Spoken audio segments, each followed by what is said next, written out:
Olá pessoal, vamos para mais uma aula de aprendizagem de máquina, hoje falando sobre mineração de regras de associação. Nós vamos começar a aula fazendo uma breve introdução, dando a motivação porque a gente gostaria de aprender essas regras de associação. Depois nós vamos falar de mineração de itens frequentes em bases de transações. Vamos ver dois métodos para isso, os métodos a priori e fpGroup. E depois vamos ver como gerar regras a partir dos itens frequentes encontrados por esses dois métodos. Por último, a gente finaliza falando de um framework bastante utilizado para mineração de dados, chamado SPMF. Bem, então a gente já viu esse exemplo algumas aulas atrás, quando a gente começou a falar de aprendizagem não supervisionada, mas ele é um bom exemplo de coisas que a gente pode aprender utilizando as técnicas que a gente vai ver hoje, tá? Então, nesse exemplo aí, a gente tem que uma das maiores redes de varejo dos Estados Unidos descobriu, em seu gigantesco armazém de dados, né, que a venda de fraldas descartáveis estava associada à venda de cerveja, né? Então, estudando isso, eles notaram que, em geral, os compradores eram homens que saíam à noite para comprar fraldas e aproveitavam para levar algumas latinhas para casa, né, de cerveja. E aí os produtos foram postos lado a lado e o resultado aumentou a venda de fraldas e cervejas, né? Então, quando as pessoas iam comprar uma coisa, elas acabavam comprando outra por associação, certo? Então, se a gente tiver algoritmos que consigam descobrir esses padrões, mesmo que eles não sejam tão intuitivos como a associação entre fraldas e cerveja, isso pode ajudar bastante a gente a entender melhor os nossos dados e a planejar as nossas regras de negócio dali para frente, né? Bom, então vamos ver o que a gente pode falar sobre isso, né? Então, vamos falar sobre minerando regras de associação. Então, primeira coisa, quando que essas regras podem ser úteis? Bom, primeiro, quando elas são regras novas que ninguém conhecia, principalmente se elas contradizem o senso comum ou contradizem o conhecimento atual. Então, uma coisa que normalmente dizem que você compra associadamente, talvez não seja o caso. E aí, aquela regra mostra que na verdade não é isso, tá? Por outro lado, elas podem trazer também vantagens competitivas para quem consegue minerar bem essas regras, ok? E na prática, os algoritmos que são utilizados, normalmente eles executam dois passos. O primeiro passo é identificar os itens frequentes, né? Os frequent item sets, ok? E esse passo é chamado de frequent item set mining. O segundo passo é, uma vez que você encontrou esses itens frequentes, né, que são associados frequentemente, é extrair regras, né? Então, a partir desses frequent item sets, extrair regras que digam para a gente o quão bem estão associados esses padrões que foram encontrados, ok? Bom, então vamos ver um exemplo aqui para simplificar, né? Então, a ideia é como identificar padrões frequentes em bases de dados. E o exemplo que nós vamos utilizar aqui é, em um histórico de compras, como identificar quais itens são frequentemente comprados em conjunto, ou, como a gente chama, quais itens estão associados, né? Quais são os grupos ou conjuntos, né? A palavra correta para isso é conjuntos, de itens que são comprados de forma associada. Então, a gente tem na nossa base de dados uma sequência de transações que você pode pensar são compras, né? São compras que os clientes fizeram na sua base de dados. Compra um, compra 2, ou a transação um, transação 2 e assim por diante. E aí na transação um esse cliente comprou pão, café, queijo e leite. Na transação 2 o outro cliente comprou pão, queijo e banana. E assim por diante. Na transação N, né, a enésima transação que tem no meu sistema, eu observei que um cliente comprou biscoito, queijo, leite e ovo.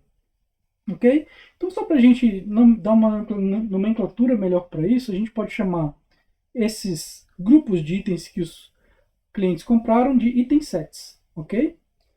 E um frequent item set é um conjunto de itens que frequentemente estão associados. Então, por exemplo, a gente observa aqui ó, que pão foi comprado com queijo e leite, nesse exemplo, pão com queijo aqui, depois queijo com leite aqui, ok? Então parece que tem uma associação entre esses três itens aí, né? E aí, se você de fato andar pela nossa base de dados completa, que ela não está sendo mostrada completamente, você vai perceber que pão, queijo e leite apareceram juntos em 6 transações. ok? Então a gente chama isso aqui de item sets. Esse que acontece com frequência a gente chama de frequent item set, um item que aparece frequentemente em conjunto, né? E aí, esse valor aqui, que é o número de ocorrências dele na nossa base de dados, o número de ocorrências dessa associação na nossa base de dados a gente chama de contagem de suporte. Ela vai me dizer quantas vezes esses itens aparecem juntos na minha base de dados, né? Então, isso aqui vai me dizer o quão bem, o quão frequente esses itens são comprados juntos, né? Então a gente chama disso de contagem de suporte, tá certo? E a gente vai usar isso muitas vezes nos próximos slides. Ok, então o objetivo é extrair regras de associação a partir de conjuntos de itens frequentes, né? Ou de frequent item sets. Então vamos ver. Então imagine aí que a gente, ao vasculhar nossa base de dados, a gente encontrou esses itens frequentes aí, né? O item 1, 6 vezes, o item 2, 7 vezes, o item 3, 6 vezes. Eles foram comprados sozinhos, é um conjunto que só tem um elemento. Conjuntos com dois elementos, a gente encontrou esses aqui. O I1 e o I2, 4 vezes. O I1 e I3, 4 vezes. O I1 e I5, 2 vezes. E aqui o I1, I2 e I3 associados, 2 vezes. I1, I2 e 5 associados, 2 vezes. Ok? E aí, uma vez que a gente vasculhou nossa base de dados, encontrou esses itens frequentes, né, esses itens sets frequentes, a gente quer extrair regras dela. Né? Por exemplo, dizendo, olha, se um cliente compra o item 1 e o item 2, provavelmente ele também gostaria de comprar o item 5. Né? Então, observar item 1 e item 2 sugere que ele também tem interesse no item 5, porque item 1, 2 e 5 é um padrão frequente na minha base, né? E assim por diante. Uma vez que o usuário encontra o item 5, provavelmente ele talvez queira comprar também o 2 e o 3, ok? Então a ideia é essa, encontrar esses itens frequentes no primeiro passo e no segundo passo extrair regras de associação como essas aqui, certo? Bom, então um exemplo disso seria se o usuário compra cerveja, talvez ele queira fralda, talvez vice-versa aqui, né? Ok, então vamos fazer umas definições matemáticas aqui, só para a gente dar nomes adequados, né? Então a gente definiu o conjunto de itens, todos os itens que tem no nosso estoque, como I, né, I1, I2, I3 até o enésimo item. As transações, né, então, representam um conjunto de itens, então cada transação é um elemento daquela tabela que a gente viu, representa um conjunto de itens, né, um subconjunto, né? Um subconjunto desse conjunto I, que tem todos os itens, então o nosso T que vai ser um subconjunto dele.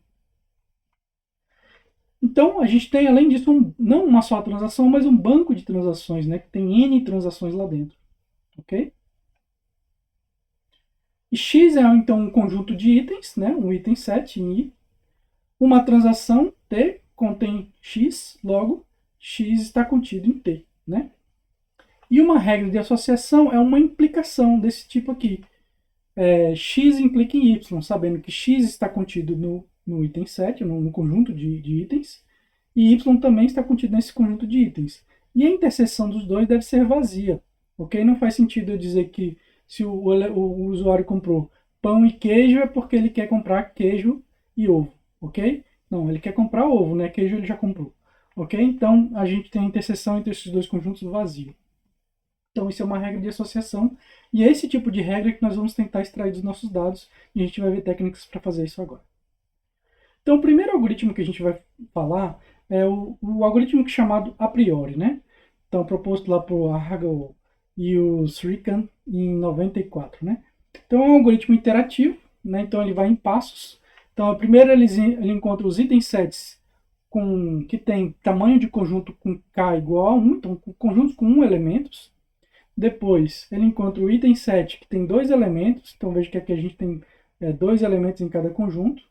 Né, e aqui são as contagens de ocorrência, né, ou seja, os support counts, ou contagem de suporte. Depois, uma vez que ele encontrou os 2, ele encontra os com 3, e assim por diante, até um determinado momento que ele vai perceber que com 4 não tem nenhum padrão frequente mais com 4 elementos. Né? Então, isso normalmente acontece, esse padrão aqui, né? A gente começa com um tamanho que é o número de elementos que a gente tem no nosso dataset. Quando a gente combina esses elementos em pares, esse número aumenta muito porque é uma combinação de m itens 2 a 2, né? Então aumenta muito esse número, mas aí quanto mais você aumenta, mais a frequência deles no banco de dados diminui. Então a gente coloca só os itens mais frequentes aqui, né? Então a gente pode excluir mais itens. Então, à medida que a gente vai aumentando o número de elementos aqui, eles vão ficando mais raros no nosso dataset e eles vão sumindo aqui, né? Então, com 3 a gente só encontrou esses dois. Chega um ponto que com 4 elementos a gente não encontrou nenhum item frequente no nosso dataset. Então, esse padrão aí, ele vai acontecer normalmente, tá? Ok, então, definição, né? Então, o que é importante para o algoritmo a priori são esses elementos aqui, né? Então, você tem um conjunto de itens frequentes, que é o Frequent Item Set, e ele é definido como um conjunto de itens que aparecem conjuntamente no mínimo C vezes, onde C é chamado de Minimum Support Count. Né? Então, no slide anterior, a gente viu alguns exemplos que tinha 2 de Support Count, né? Então, isso aqui é um elemento, é um exemplo. Esse aqui tem 4, lá a gente vê um exemplo que tem 6, outro que tem 7. Então, a gente está definindo esse C aqui como sendo o nosso Minimum Support Count, né? Então, é o que eu considero como um padrão frequente, a partir de quantos? Né? Então, aí depende do seu dataset, sei lá, a partir de 100, de 80, né? Nossos exemplos aqui a gente vai ver valores pequenos para facilitar, mas normalmente é um percentual relativamente grande do seu dataset para você considerar ele como sendo um mínimo support count, ok? Ou seja, um padrão frequente é aquele que atende o mínimo support count, certo? Além disso, tem outra regra importante aí na definição do algoritmo a priori, que é o seguinte: a propriedade a priori. Ela diz que todos os subconjuntos não vazios de um frequent item set são também frequent item sets, ok? Então, ou seja, se o meu conjunto segue essa regra aqui, todos os subconjuntos deles vão seguir a mesma regra, tá? Então, se eu voltar aqui nesse elemento, e se eu olhar aqui, por exemplo, vamos supor que o meu C seja 2, meu mínimo suporte, né? Então, ou seja, se esse aqui é um padrão frequente porque o mínimo suporte dele é maior ou igual a 2, então todos os subconjuntos que eu pegar também vão ter que atender essa regra. Se eu pegar, por exemplo, aqui o I1 e o I3 e o I2, esse aqui é um subconjunto desse cara, ele vai ter que aparecer aqui nesse padrão anterior, nesse frequent item set anterior, com K igual a 2, e o C dele precisa ser maior ou igual a 2. Então a gente nota que o 1 e o 2 estão aqui e o support count dele é 4, que é maior do que 2. Então é válido. A mesma coisa a gente pegar aqui o I2 e o I3. Ele vai aparecer aqui, ó, 2 e 3 com support count 4, que é maior que 2. E assim por diante, eu posso continuar derivando, pegando só o I1. O I1 aqui, ó, também é. E assim por diante. Então, se eu pegar qualquer subconjunto desses carinhas aqui, desde que ele não seja vazio, qualquer subconjunto tem que ter um item count, né, o support count, o C, maior ou igual ao 2, né? Que eu defini como sendo o meu critério para definir o que é um frequent item set. O frequent item set, nesse exemplo, é maior ou igual a 2 ocorrências na base de dados, né? Bom, então a pergunta agora, como é que a gente gera os frequent item sets, né? Então, isso é um problema não só algorítmico, mas também computacional. A gente tem que gerar isso em bases que são enormes. Então a gente tem que fazer isso de formas eficientes. E a gente vai ver duas formas, uma mais eficiente que a outra. A primeira é o a priori, né? Então o a priori, ele leva em consideração essas duas definições que a gente viu antes, de minimum support count e a definição de frequent item set, e a propriedade a priori, que diz que qualquer subconjunto de um frequent item set tem que ser também um frequent item set. E aí, usando essas regras, ele define um processo iterativo de busca nível a nível, né, que vai expandindo nível a nível, como a gente viu com K igual a 1, depois K igual a 2, K igual a 3 e assim por diante, até ele encontrar um conjunto vazio. Então, nesse processo, em cada etapa, os frequent item sets de K elementos são usados para gerar os frequent item sets de K mais 1 elementos, até que ele não consegue gerar mais nenhum e para o algoritmo. Ok? Então, isso tem dois passos. O primeiro é um passo de união ou join. Né? Então, o que ele faz? Encontre o LK, né, que é um conjunto de item sets candidatos, gerado unindo os elementos do passo LK menos 1, né? E o conjunto de elementos candidatos é chamado de CK, ok?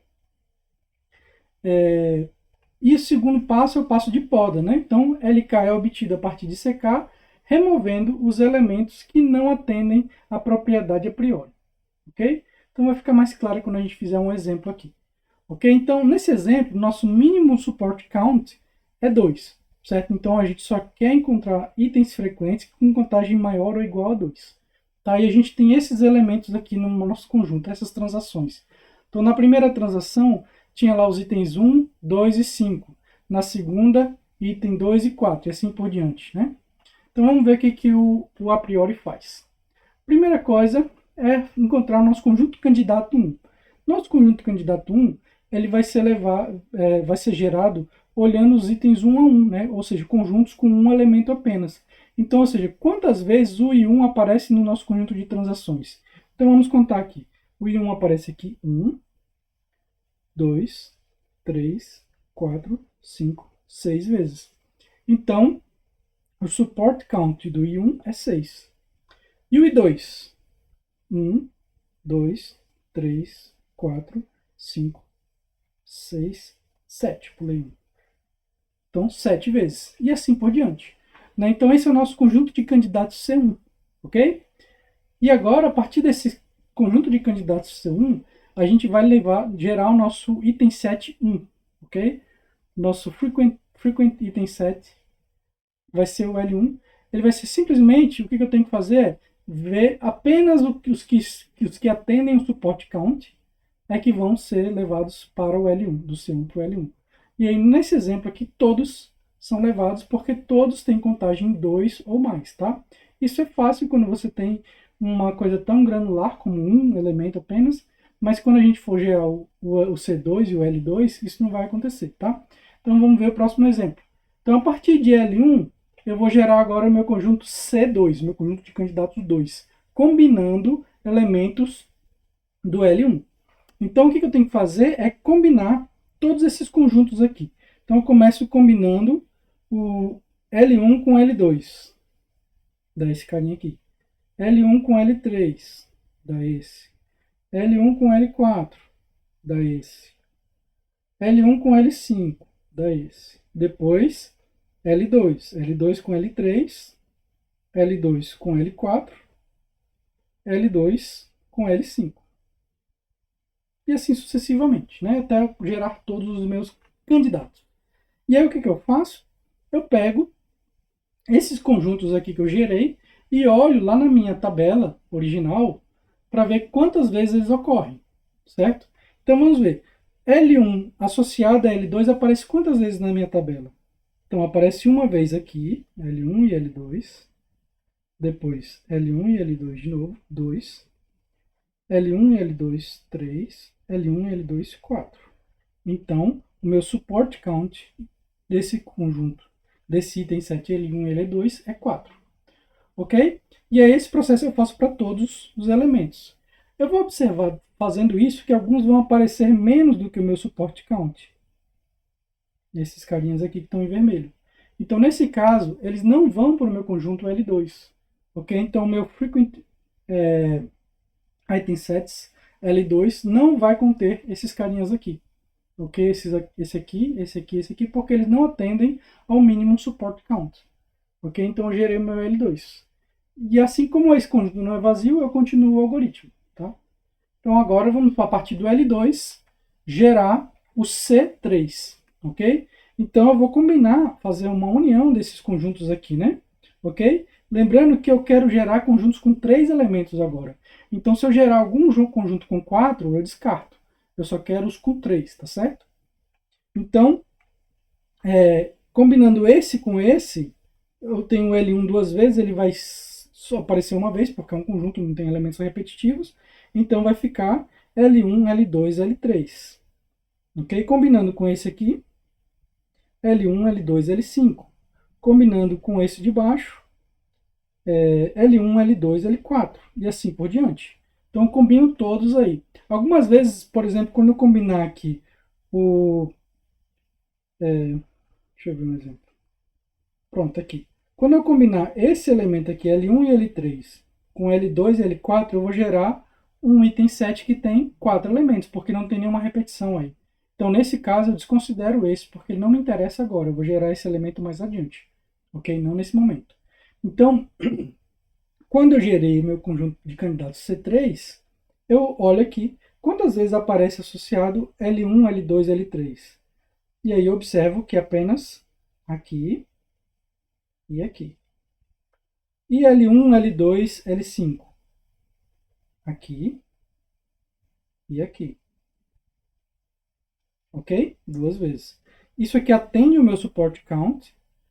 Já todos os outros, se você olhar, todos os outros que a gente gerou não atendem ao support count. Então eles não vão ser inseridos no meu conjunto L3. Ok? Então está aqui o meu conjunto L3 que mantém apenas esses dois elementos. Notem que agora está diminuindo, porque à medida que você vai inserindo elementos nos conjuntos, perdão, o seu vai ficando mais difícil de encontrar eles aqui, cada vez mais raro, né? Quanto mais elementos estão associados no meu item set, mais raros eles vão se tornando lá. Normalmente isso é o que acontece. E aí agora eu vou gerar o meu C3 a partir do L3, que é fazer uma união desses dois conjuntos. E vai dar, agora eu quero com 4 elementos, e o que vai gerar justamente esse com 4 elementos, L1, L2 e 3 e 5. Só que quando eu observar, L1 e L2 e 3 e 5 só aparece uma vez.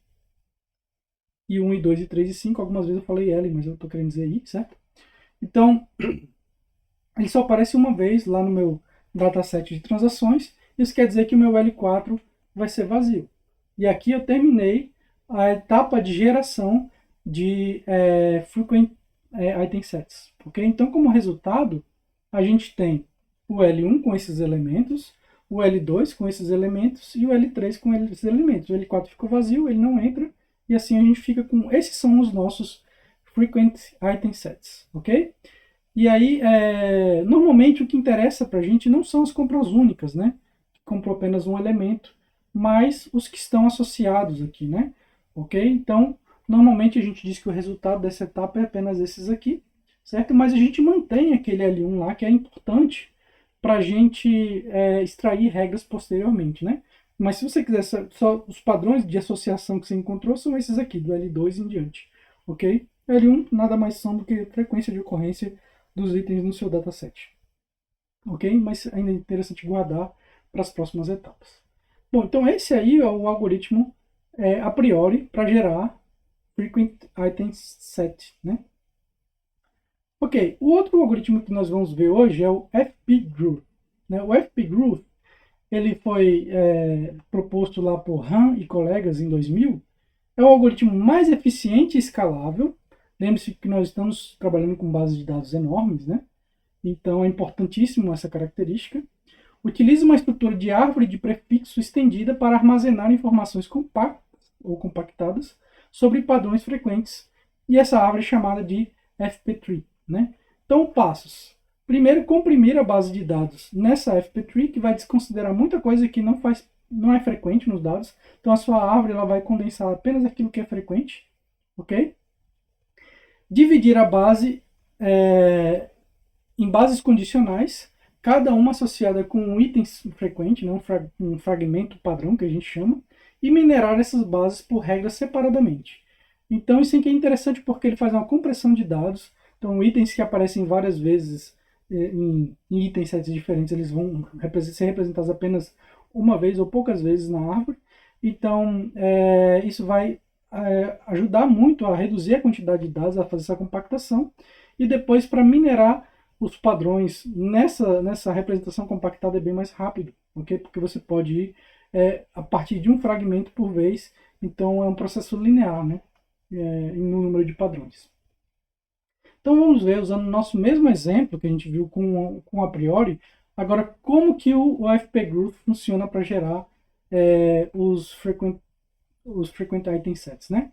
Então primeira coisa, eu começo com fazendo uma lista, né, do meu L1, aquela mesma lista lá que a gente fez no primeiro passo do L1, só que dessa vez a gente vai ordenar ela aqui do mais frequente para o menos frequente, né? Então a gente ordenou, né, aqui, ou seja, não está mais L1, L2, L3, L4, L5, está L2 porque ele tem contagem 7, L1, L3, L4 e L5.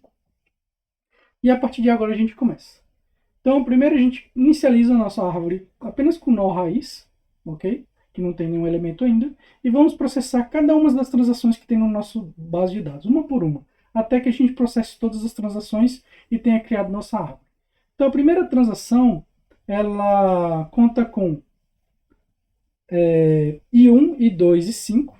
Então, a gente vai inserir nessa árvore, mas a gente vai processar esses elementos na ordem de contagem deles. Então, se tem I1, I2 e 5, mas o I2 é mais frequente do que o I1, a gente vai processar esse cara aqui como sendo I2, depois I1, que é mais frequente, e depois I5, ok? Então, a gente vai processar dessa forma. Então, o primeiro elemento que a gente vai inserir na nossa árvore é o I2. Então, a gente vai lá, ele não aparece, o I2 não está aqui, a nossa raiz está vazia, a gente precisa criar um nodo para ele. Então, a gente coloca aqui o nodo para o I2, a partir da raiz, e aí ele tem contagem 1, porque ele só apareceu até agora uma vez. Ok? Então, o próximo elemento que a gente vai inserir a partir do I2 é o I1. Né? Então, abaixo do I2 não tem nó I1 ainda, então a gente cria com contagem 1. O próximo é o I5. Abaixo do I1 não tem nenhum elemento I5, a gente cria com contagem 1. Pronto, a gente terminou de processar a primeira transação. Agora vamos processar a segunda transação. A segunda transação é I2 e 4, já está na ordem correta, certo? Então a gente começa pelo nó raiz. Já tem I2 aqui no nó raiz? Tem. Então a gente só aumenta a contagem dele. Depois, o segundo que a gente vai processar é o I4. Ok? Então o I4, abaixo do I2 tem I4? Não tem. Então a gente cria um nodo para ele. Ok? Com contagem 1. Pronto, processamos a segunda transação. Nossa terceira transação agora. Ela é I2 e 3. Já está na ordem, né? I2 e 3. Então a gente começa aqui. Abaixo do root tem I2? Tem. Então a gente aumenta a contagem para 3. E depois vem o I3. Tem I3 abaixo do I2? Ainda não. Então a gente cria. Ok? Com contagem 1.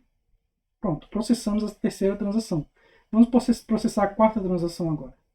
Então, na quarta transação, ela é I1, I2 e 4. Então, a gente tem que mudar a ordem, né? Para representar essa ordem aqui. Então, fica I2, I1 e I4. Ok? Então, começando pelo I2, abaixo do root já tem I2? Já. Então, a gente só aumenta a contagem. E o segundo elemento é o I1. Tem I1 abaixo do I2? Já tem. Então, eu só aumento a contagem. Ok? O próximo elemento é o I4. Tem I4 abaixo de I1? Não tem. Então, nós criamos um nodo com contagem 1. E assim por diante. Então, vamos processar agora a transação 5. Transação 5 é I1 e 3, já está na ordem. Só que aí no root não tem elemento I1. Só tem I2 no root. Então, a gente vai ter que criar um elemento I1 com contagem 1 a partir do root. E o próximo é o I4. Aqui nesse elemento não tem embaixo dele I4, a gente vai criar. Desculpa, I3, certo? A gente vai criar o I3 aqui com a contagem 1. Ok, próxima transação, transação 6, certo? Então, na transação 6, ela tem os elementos I2 e I3, já está na ordem. Então, I2 já tem embaixo do root, ele vai adicionar 5 na contagem ali agora. E depois o próximo é o I3. Já tem I3 debaixo do root, do I2. Está aqui o I3. Vai aumentar a contagem para 2. E assim nós processamos a transação T6. Vamos para a transação T7. Estamos nos aproximando do final. Começa com o I1. I1 já está atrás do root. Aumentamos para 2. Depois vem I3 novamente, que já tem abaixo do I1. I3. E aqui aumentamos a contagem para 2. Finalmente terminamos o 7. Vamos para o 8. Começa com I1, I2, I3 e 5, mas nós precisamos reordenar aqui, certo? Então fica I2, I1, I3 e I5. Ok? Então, começando por I2, aumenta a contagem para 6. Depois I1, aumenta a contagem para 3. Depois o I3, não tem I3 debaixo de 1, então a gente cria com contagem 1. E por último, o i5. Não tem ninguém debaixo do i3, então a gente cria um nodo lá com contagem 1 para o i5. Ok? E aí a nossa última transação que a gente vai processar é a T6, que tem I1, I2 e I3. A gente reordena ela para I2, I1, I3. Ok? E aí, I2 já tem, a gente aumenta para 7. I2, desculpa, I1 já tem, a gente aumenta para 4. E a última, I3, já tem, a gente aumenta para 2. Pronto, com isso nós processamos todas as nossas transações e criamos a nossa árvore de padrões. É interessante que se você quiser verificar a contagem aqui, a gente vê que o nodo I2 só aparece uma vez aqui, né? O nodo I2, e a contagem dele é 7, que é igual à contagem que está aqui. Mas se você pegar nodos que aparecem mais de uma vez, como por exemplo aqui, nós temos o I4, que aparece aqui e aqui. Se a gente somar ele, né, a contagem deles dá 1 mais 1, que dá 2. Ok? Então dá certinho também. Então você pode verificar se a árvore está correta, verificando se a soma dos itens aqui da árvore, ela bate com o seu L1 ali, né, com as contagens de suporte do L1. Ok? Então você montou sua rede, desculpa, sua árvore FP.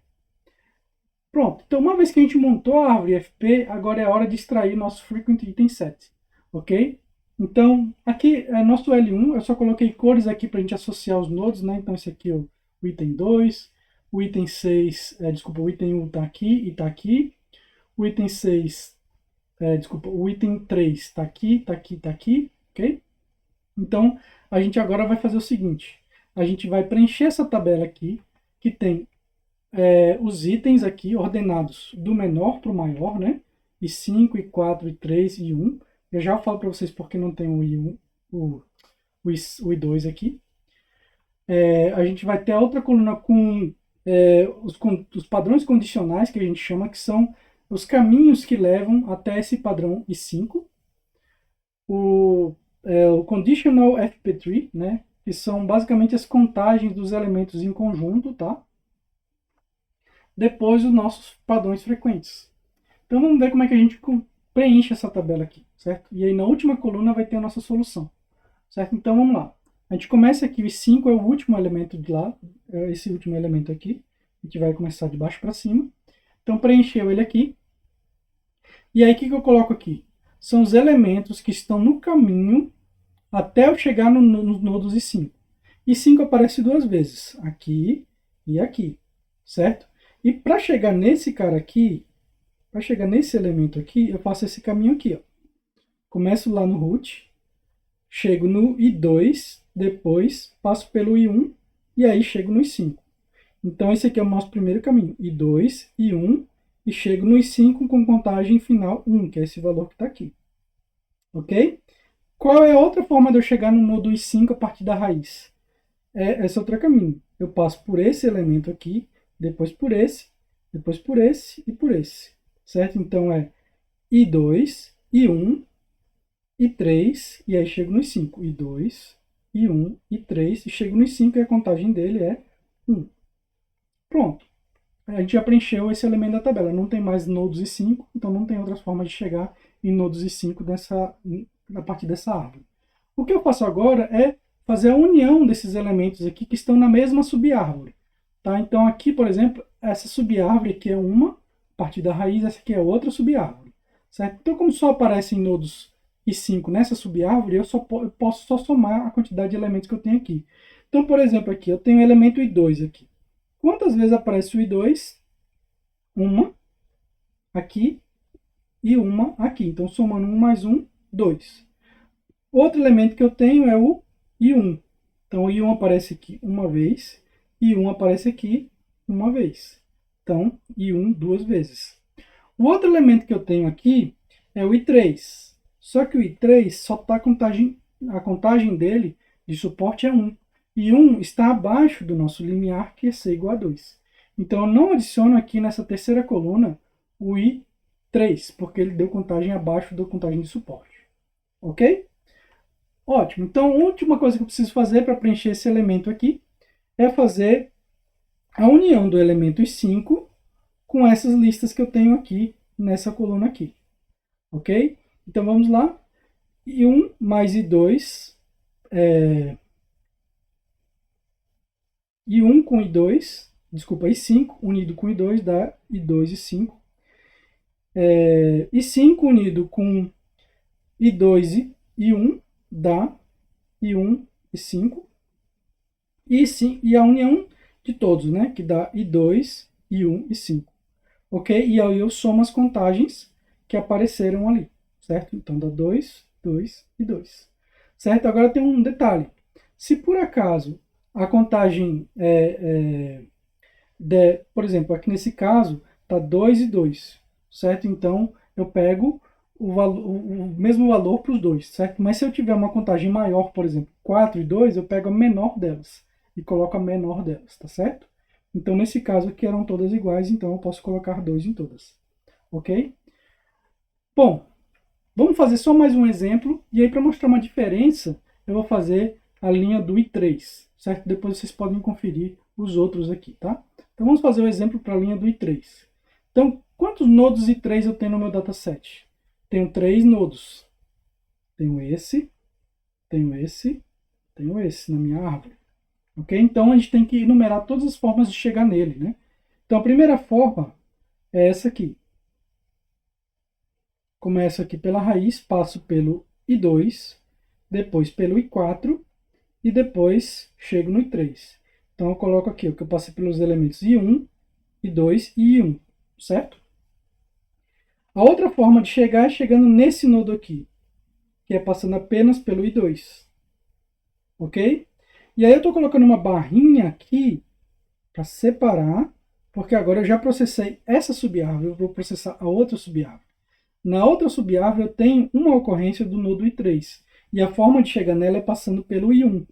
Então eu coloco aqui i1, ok? E eu não posso esquecer de anotar as contagens, né? Então, contagem 2 aqui, 2 aqui, 2 aqui, certo? Então, ótimo. Então agora que eu tenho que fazer essas somas, né? Então, o elemento i2, ele aparece com contagem 2 aqui, com contagem 2 aqui, então total dá 4. O elemento i1, ele aparece com contagem 2 aqui uma vez, então ele fica aqui. Por que que eu não somo com esse lado de cá?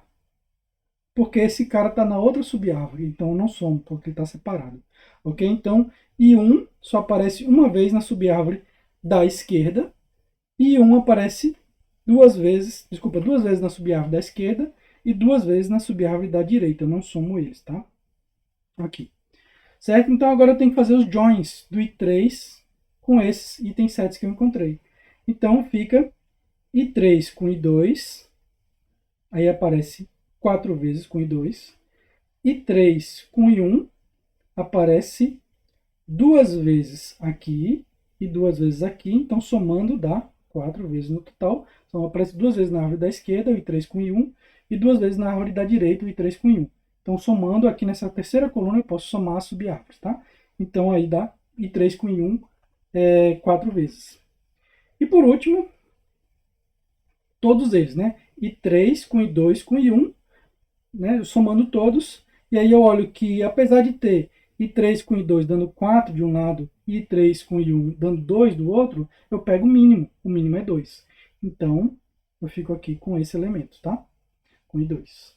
Ótimo, bacana. Então, por que que eu não processo aqui o elemento i2? Porque se você olhar tanto o i2 aqui, quanto o i1 nesse elemento aqui, eu não processo porque eu não tenho nenhum elemento aqui entre a raiz e eles, né? Então, a forma de chegar no i2 é indo direto da raiz. Então, ele não gera uma entrada na nossa tabela, ok? Assim como o i1, nesse caso aqui, ele não gera uma entrada na nossa tabela, só nesse caso aqui que ele ia gerar uma entrada na nossa tabela, e ele está aqui, ó, tá certo? Essa é a entrada aqui do i1. Então, essa outra da entrada do i1 ela não vai ser considerada porque ela está diretamente ligada à raiz, tá? Ótimo. Então, com isso, eu gerei a nossa última coluna aqui, que é o que a gente queria. E aí, extraindo as regras que estão aí,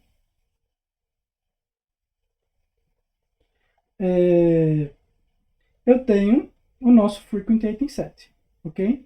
Então, anote aqui, nosso frequent item set são todos os elementos que estão aqui. Eu só passei eles aqui para cima, certo? Então, os resultados entre o FP-Group e o a priori são equivalentes. Se você olhar aqui, só vai ter pequenas diferenças na ordem dos itens, né? Que a ordem dos itens não é importante num conjunto. O conjunto, a ordem é relevante. Então, por exemplo, aqui tem I2 e 1, e ali é I1 e 2, por exemplo, tá? Então, mas o resultado efetivamente é o mesmo, com todas as mesmas contagens aqui, tudo igualzinho, tá?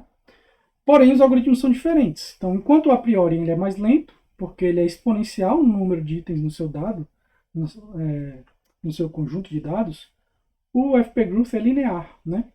Então, ele é bem mais rápido. O a priori é baseado em array e o FP-Group baseado em árvore. O a priori faz múltiplas passagens nas bases de dados, então cada vez que ele vai fazer uma tabela nova, ele tem que olhar na base de dados quais são as frequências. Esse aqui não, ele passa só uma vez para gerar uma árvore e depois ele passa pela árvore, né? Então, o a priori pode ser visto como uma busca em largura, porque ele gera todo o nível da árvore, né? Ou seja, com k igual a 1, depois ele gera outro nível com k igual a 2 e outro nível com k igual a 3 até que ele não consegue mais gerar. Já o FP-Group é como se fosse em profundidade, né? Porque ele vai descendo a árvore, inserindo os elementos. O a priori é mais fácil de implementar normalmente, e o FP-Group é um pouco mais difícil porque você tem que implementar com árvore, mas não é assim tão mais difícil. Então, na prática, a maioria das pessoas usa realmente o FP-Group. Então, a priori é só uma implementação rápida para você ver se tem alguma coisa interessante, mas se você quiser fazer alguma coisa de produção, provavelmente você vai usar o FP-Group, ok? Bom, então, o que a gente viu até agora foi o primeiro passo desses mineradores de regras, que foi você gerar o Frequent Item Set. Então, a gente viu duas formas de fazer isso. Uma vez que você gerou isso aqui, agora a gente tem que extrair as regras, certo? Então, como gerar as regras fortes de associação?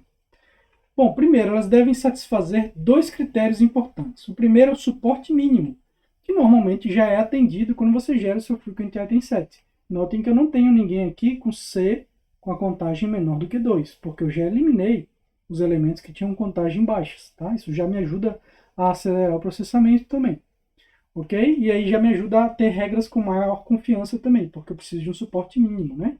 Então, aquele valor, aquela contagem vai me dizer o quão suportada aquela regra é, né? O outro critério importante a satisfazer é a confiança mínima. Então, a confiança mínima ela é dada da seguinte maneira. Então, a confiança de uma regra, né, A implica em B, ela é dada pela probabilidade de A dado B, que vai ser a contagem de suporte da união de A com B, dividido pela contagem de suporte do A. Certo? Então, se eu tenho uma regra desse tipo, A implica em B, ou seja, um item 7 implica em outro item 7, então eu vou ter que ver a contagem de suporte da união desses itens 7 dividido pela contagem de suporte do item 7 que está no começo, na esquerda da minha implicação. Ok? Então, para cada item 7L gerar todos os subconjuntos não vazios, e para cada subconjunto de S gerar uma regra do tipo S implica em L menos S. Ok? Então, o L é o meu item 7 que está aqui, e o S é um subconjunto dele. Então, vou gerar regras do tipo S implica em L menos S. E eu só vou gerar essas regras se a confiança for acima de um limiar mínimo de confiança, né? Onde a confiança é determinada dessa forma aqui. Então, pode parecer um pouco confuso agora, mas que a gente vê um exemplo vai ficar muito fácil. Você vai entender que é bem fácil, tá? Então, a gente vai ver um exemplo onde nosso L, nossa regra que a gente escolheu, foi aquela primeira lá de cima, né? Essa regra aqui, tá? Então, a gente escolheu essa primeira regra aí, que é o nosso L. E aí a gente vai... Desculpa, nosso primeiro item 7, que é nosso L, tá? Esse cara aqui. E a gente vai gerar regras a partir dele. A gente pode extrair várias regras, desde que elas sejam regras fortes, tá? Então, primeiro passo, gerar os subconjuntos S desse carinha aqui. Então, subconjuntos com elementos I2, I1 e 5. Quais são as contagens deles? Vou colocar aqui, a gente olha aqui. Ó. O I2 tem 7, o I1 tem 6, o I5 tem 2. Então, a gente coloca eles aqui.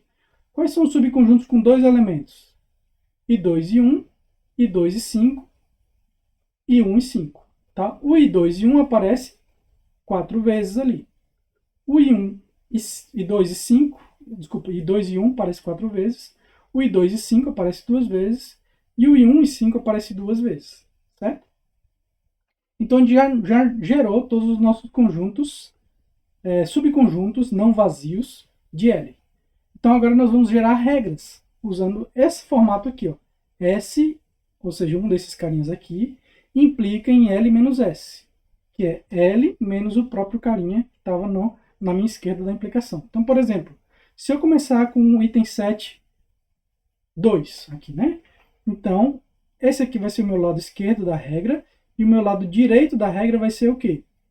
Vai ser L menos I2, ou seja, I1, se eu tirar aqui o I2, fica I1 e 5, ok? Nesse caso aqui, se eu tirar o I1, fica I2 e 5. Aqui, se eu tirar o I5, fica I2 e 1, ok? E assim por diante, eu vou gerando todos aqui, tá? Agora, eu só vou manter as regras que tiverem uma confiança acima de 60%. Como é que eu calculo confiança? Contagem da união dividido pela contagem do antecessor da regra, ok? Então vamos fazer aqui para esse elemento bem claro, de forma clara, né? Então eu tenho uma regra aqui que é do antecessor, é o I2, e o posterior da minha implicação é I1 e 5. Então eu estou fazendo esse carinha aqui. No exemplo, eu estou fazendo ele detalhadamente ali embaixo, tá? Ok, então, o que eu faço? A contagem da união deles. Observe que a união de I2 com I1 mais I5 é justamente o meu L, certo? Porque o L, esse conjunto aqui foi feito justamente subtraindo o antecessor daquele cara. Então, se a gente junta os dois, se a gente junta os dois lados da regra, esse cara com esse, a gente vai gerar de novo o nosso L. Então, o nosso numerador é sempre o L, ok? E aí, qual é a contagem do nosso L? Então, o nosso L é quem? I2, I1 e 5. Qual é a contagem de suporte de 1, I2 e 5? Vamos olhar aqui. É 2. Está ali, ó. Ok? Então, todos os numeradores aqui vão ter esse carinha aqui, que é o L. Ok? A contagem dele, que é 2. Então, todos os numeradores vão ter 2. E o denominador vai ser a contagem do antecessor da regra. Esse cara aqui. Que a gente já colocou ali, né? Então, aqui, 7. Nosso denominador. Então, vai ficar 2 dividido por 7, que vai dar 28,57 e é menor do que 60%. Então, essa regra não é uma regra forte, ela está descartada. E a gente faz a mesma coisa para os outros. O numerador vai ser sempre 2. O que muda é o denominador, que é a contagem desse carinha aqui. Contagem do I1 é 6, então a gente vai ter 2 sobre 6, 33% também é menor que 60%, não é uma regra forte. Próximo, contagem do I5, que é 2, 2 sobre 2 dá 100%, né? Então é maior que 60, essa aqui é uma regra forte. Próximo, o I2 e 1, né? 4, 2 quartos, 50%, não é uma regra forte. Próximo, I2 e 5, 2, 2 sobre 2, 100%. E assim por diante, até gerar todas as regras. Então a gente acabou gerando aqui, ó, 3 regras fortes e 3 regras fracas, né? Que não são fortes, tá? Bem bacana. Então vamos continuar aqui. Bom, então, discussão sobre suporte e confiança. Então a nossa confiança é dada por essa equação, como a gente viu, a probabilidade de A dado B, né? Onde A é o antecessor da nossa regra e B é o posterior da nossa regra. E aí, se a confiança for 100%, a regra dita é exata, ok? Ou seja, significa que sempre no meu banco de dados que foi observado o antecessor da regra, também foi observado o posterior da regra, tá? Porém, altos valores de confiança não garantem regras úteis. Regras serão úteis se o valor do suporte também for alto, ok? Então, normalmente isso já é eliminado porque a gente já tem, por exemplo, o suporte. A gente só vai gerar aqui como antecessor da nossa regra alguma coisa que tenha contagem alta porque a gente gerou o frequent item set levando em consideração a contagem de suporte, tá? Então, é aí onde ele é levado em consideração. Então, se você quer gerar regras fortes, o primeiro passo é colocar um valor alto para sua contagem de suporte mínimo, né? Seguido é que regras serão úteis apenas se o valor do suporte também for alto, né? Então, regras que possuem ambos alto suporte e alta confiança são ditas regras fortes. Então, nesse exemplo que a gente viu antes, a gente gerou 3 regras fortes, porque todas atendiam a contagem de suporte, tanto é que elas apareceram no nosso Frequent Item Set, e todas elas tiveram uma alta confiança. Okay? Então, são 3 regras fortes que a gente gerou aí. Ótimo. Por último, eu queria mencionar para vocês o Sequential Pattern Mining Framework, o SPMF, né? Que é um software GPL v3, né? É um código aberto de biblioteca de mineração de dados, escrito em Java, especializado em mineração de dados. Tá? Então, oferece implementações de 210 algoritmos de mineração de dados para, por exemplo, mineração de regras de associação, de conjuntos de itens, o Frequent Item Sets, né? Padrões sequencial, mineração de regra sequencial e assim por diante, né? Até algoritmos de agrupamento, né? Então é um bom framework para quem quer trabalhar com mineração de dados. Eu recomendo que vocês conheçam e dêem uma olhadinha nele. Ok, então era isso que a gente tinha para falar. Como resumo, nessa aula nós falamos sobre extração de regras de associação em base de dados. Vimos que os métodos são compostos normalmente de 2 passos, que é identificar os itens frequentes, né, os Frequent Item Sets, que é chamado de Frequent Item Set Mining, e extrair as regras a partir dos dados frequentes, que é chamado de Strong Rule Generation. Né? Vimos ainda 2 métodos para Frequent Item Set Mining, que é o a priori e o fpGroove, e vimos como extrair regras fortes a partir do Frequent Item Set, se valendo dos conceitos de confiança e suporte. Para finalizar, a gente conheceu um framework para mineração de dados que é chamado de SPMF. Ok? Bom, então era isso que eu tinha para falar para vocês hoje. Agradeço e até a próxima.